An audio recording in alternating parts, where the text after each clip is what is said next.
For those of you who don't know, Islam allows for you to have maids for sex. Not only women that you've taken captive in war, they are your sex slaves. You don't need to marry them. They come under the category of what your right hand possesses. This is true of Sunni Islam, Shia Islam. Islam allows for you to have unlimited concubines, sexual slaves, sexual maidservants. In point of fact, go ahead, show the book. You want to say, what was it going to show there? This is a book, Slavery in the Arab World by Murray Gordon, Okay, let me which is put documents. Here, go ahead. There's a book by Slavery in the Arab World by Murray Gordon, who has documented the slave trade. Imagine how many, correct, how much right hand possesses there actually are, Talajan. And Talar, nowhere in the Quran does it limit sex slaves, maids, to 4. You can have 10, you can have 12. In point of fact, guys, do me a favor. Go and fact check me on Sheikh Google, the greatest scholar that Allah sent to the Ummah. You will find reports of women who went to Muslim countries as maids because they thought they were going to be hired as maids. When they get there, they didn't realize that part of their service is that the men who hire them can have sex with them, and you'll hear story after story of maids, Filipino maids or maids from any part of the world that went to a Muslim country, whether Saudi Arabia, and not knowing that part of their job description as a maid meant they were giving themselves to the man for sex. Can you guys fact check me on that? Can you fact check me on that? And it's not just Sunni countries, it's even areas where it's predominantly Shia. Why didn't she mention this? Why didn't she mention? Maybe she doesn't know. Maybe the Shia boss that she's looking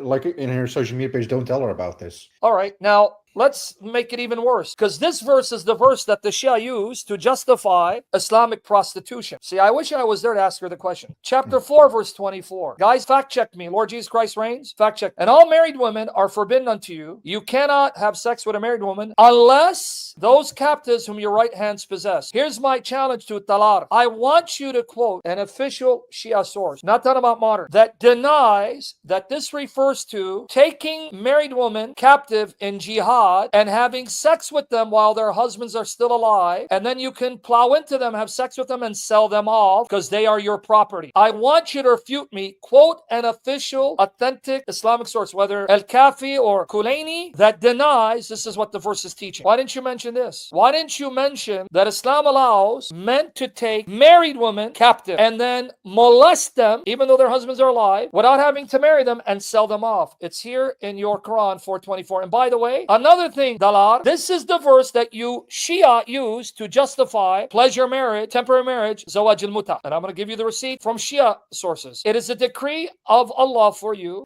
Lawful unto you are all beyond those mentioned. Beyond this, everything else is lawful. So that you seek them with your wealth in honest wedlock, not debauchery. And those of whom you seek content, now they add the word marrying them, that's not in the Arabic, nonetheless, give unto them their portions as a duty. There is no sin for you in what ye do by mutual agreement after the duty hath been done. Now I'm going to go to Shia websites to show you they use this passage to condone prostitution, which they call temporary marriage till this day. But let me read this first. Chapter 4, verse 34, because then we're going to contrast that with the Bible. Chapter 4, 34. By the way, did you guys fact check me? 434. Men are in charge. I'll be back in a second. Okay, thank you for the warning. All right. Men are in charge of women because Allah hath made the one of them to excel the other. Get any commentary, even by the Shia, not modern one. They will tell you men are superior to women in intellect, and because they spend of their property for the support of women. So good women are the obedient, guarding in secret that which Allah hath guarded. As for those from whom you fear rebellion, admonish them, banish them to beds apart, and scourge them. You have a right to beat them if you fear rebellion on their part.